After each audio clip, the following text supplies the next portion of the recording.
Before I get started this video, although you see addiction, addicts, and tips, this video is solely based for the people who are surrounded by, the people who surround the addict, the people around the addict. They suffer the most, right? Okay, so this is some information that will most definitely help you out, help you understand, help you diffuse situations faster. Over and all, just some help, okay?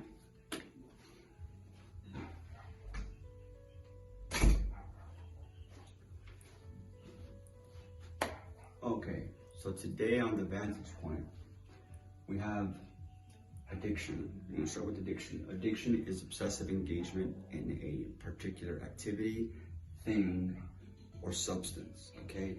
Now, to be an addict is for you to say you wanna be broke, stressed, betrayed, robbed, lied to, manipulated, provoked, disappointed, and most of all, pissed off, okay? Now, I talk to a lot of people who live this lifestyle, unfortunately, you know, and most of them have said the same thing. I don't know how I got here. Now, how absurd that sounds, I know, right? But listen, think about the time you were growing up, okay? Think about the time you were making friends. Did you not notice that both sides of the social scale offer the same thing? On both sides of the social scale, I mean, a good influence and a bad influence can both like you, consider you, acknowledge you, and think you're cool. This is a setup for failure if you can't distinguish between the two. Most of us don't. And end up doing something or falling into a certain life that we never thought would ever happen, right? And it can start with simply, hey bro, forget for a period. Come check this out. Come check this out could be anything. It can be drugs, it can be, use your imagination. Take these off real quick. So what happens is, at the end of it all, you owe it to yourself to give yourself a clean, solid chance to make something of yourself. It's already hard as it is out there. Don't nobody want to share anything, you know, especially wealth, right?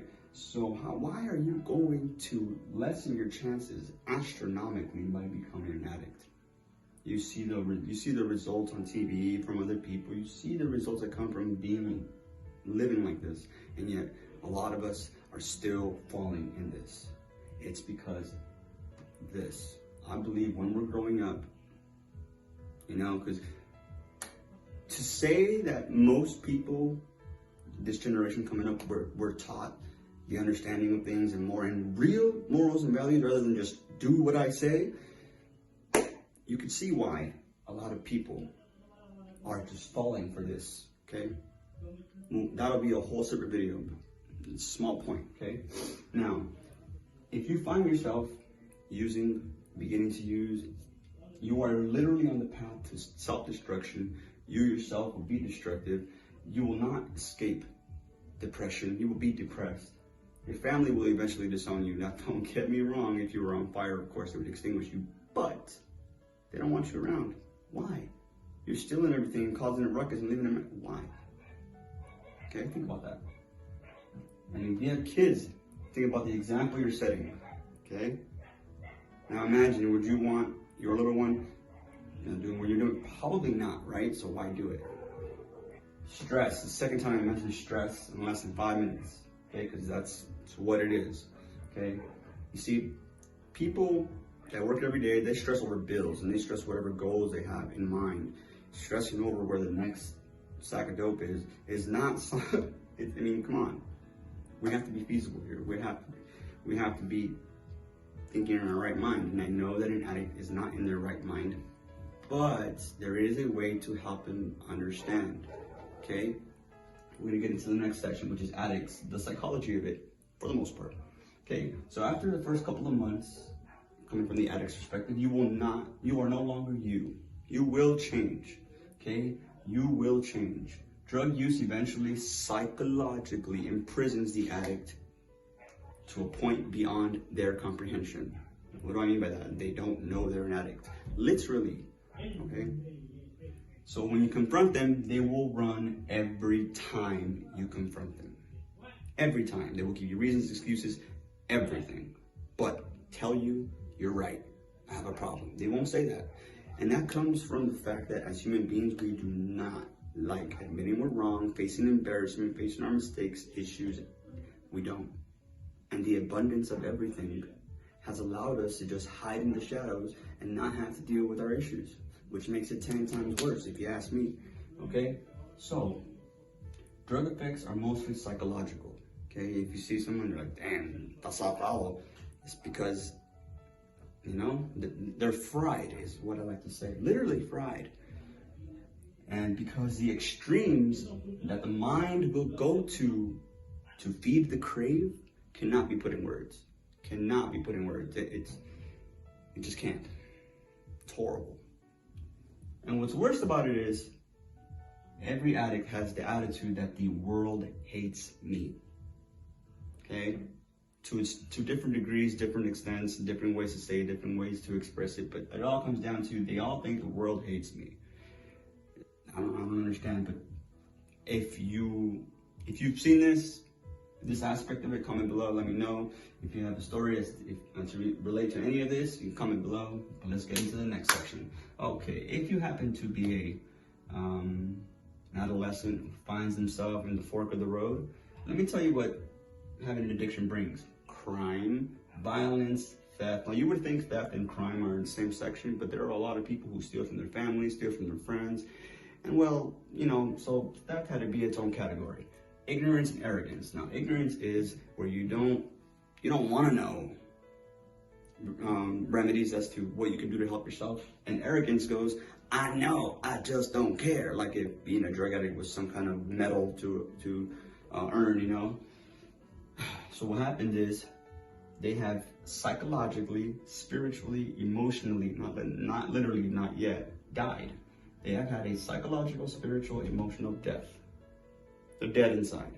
But because they relied on happiness from something that was never going to give them happiness. Okay? Straight up.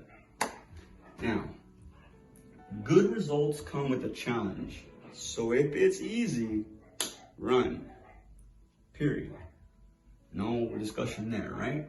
Now that we've covered this, how everything is psychological when it comes to a drug addict, you will not convince a drug addict of anything unless you find a way to inch your way inside their head without them noticing. It's like the devil's waiting at the entrance of their brain and they're like, nope, I done seen that already. It's not gonna work today. Or another example would be when a guy is trying to run with a girl and she's like, no, so he knows it and he tries to find a way around.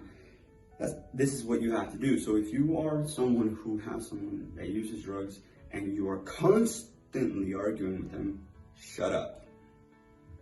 Now, what right do they have to tell you to shut? None. But you care about them, right? So don't take upon that attitude and don't take upon that reaction because they will take it to the next level. They will not hesitate. They're already there. Just don't do it. Okay, and don't kick them out either because it's much worse out there. Now, don't get me wrong, if he's busting walls and she's busting walls, then yes, call the police or something. But for the most part, remain calm. I'm gonna go over some points, okay? Number 1, slowly inch your way in helping them understand. By the yard, it's hard. By the inch, anything is a cinch. Remember that. Number 2, keep your cool. It doesn't matter what they say. It matters what they do because they could be acting violent and stuff, but for the most part, it doesn't matter what they say, just keep your cool. The moment you start insulting and arguing back, the addiction won. Simply put. Okay? Now, it sucks, I know, because it seems like you have to walk on eggshells in order for this person to be okay, but this is what you have to do. Who signed me up for this? Nobody. This is just the way it is. Subconsciously, every addict is screaming out, help. But the craving and the euphoria that comes from using the drug puts that in the back burner, way, way back there. And then that comes along with not comprehending issues that normal people can comprehend. Okay? Now, when you confront them about this, because their subconscious is 24/7 at them, hey, you're doing something wrong, you're not doing the right thing, they're going to react. All right? So number 3, do not let your emotions drive you.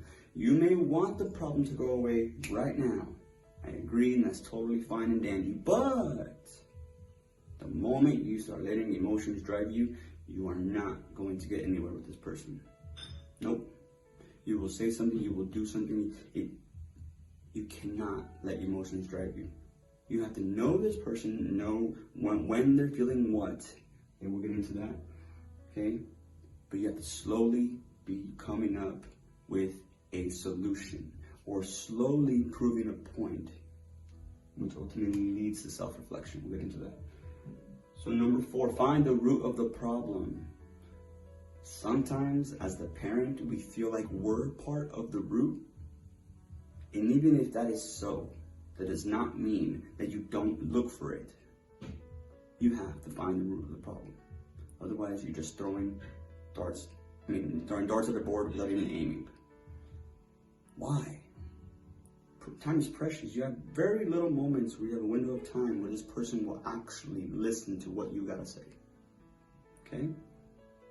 Number 5, no leeway or sincerity when it comes to helping them out. Now, I don't mean being an asshole. What I mean is, when you're given an ultimatum, you don't give any sincerity or leeway for them to comfortability. None. 0. They will take it as a false pretense and think, I don't have to change. This is just a pep talk. This is another one of our speeches. No. No leeway or sincerity. You gotta be hard as a rock until the deed is done. Period. Okay? Number 6, behavior patterns. If you notice your son, your daughter, wife, girlfriend, husband, whatever, friend, they're acting different, but they're trying to hide it. Behavior patterns. They will start acting a certain way when they're on it. They will act a certain way when they need it, and they will definitely be acting a certain way when they're in the middle of that. Now, there is no perfect moment to come and tell them, hey, you're doing some bad things, man. There is no perfect moment, but you have to find a way to do it, how to do it. Because now they're gonna be like, you're not gonna flip you off and tell you to hit the road. Okay, if you truly care about this person, you have to think as them. And when you do, you can kind of see when they're in the state of mind where you're like, oh, I got you, I can talk to you right now. Most of us, as trying to help the addict, we're just like, man, do what I say. Can't you see it? No, they cannot see it. Okay? So number 7, make it to where they're able to be frantic and mad, to calm and collective. Don't bash them, don't embarrass them, don't tell them anything. Just let it be. This will give them a certain feeling of safety and a safe haven. Okay? And this will begin the curiosity in the person's mind. Why?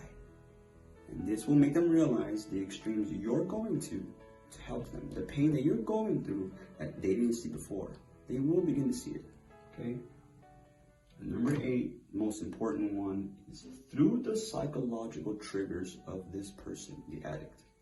Through the psychological triggers of this person, orchestrate the situation to where it leads to where they cannot do anything but self-reflect. Okay? When they self-reflect, they start thinking about all the things you've been telling them, all the solutions, like, hey, you should try this, hey, you should try that. And they'll feel like they came up with the idea. It's the best way to teach. Okay? This requires some discipline from the person I'm talking to. Remember, this video is about the people that are around the addict that suffer. Okay, this is to help you. There is some discipline that will be required from you. It sucks because it's like, how the audacity, right? But there is no other way. Unless you want to send them to rehab, 75-80% of people relapse right after. Do you want that? No. Do you want to come up with a strategy that you will be able to help them out effectively? Not momentarily, effectively. Okay? Because it's all up here. Alright? Try it out. Comment below. Let me know what happens. Stay strong. This is the Vantage Point.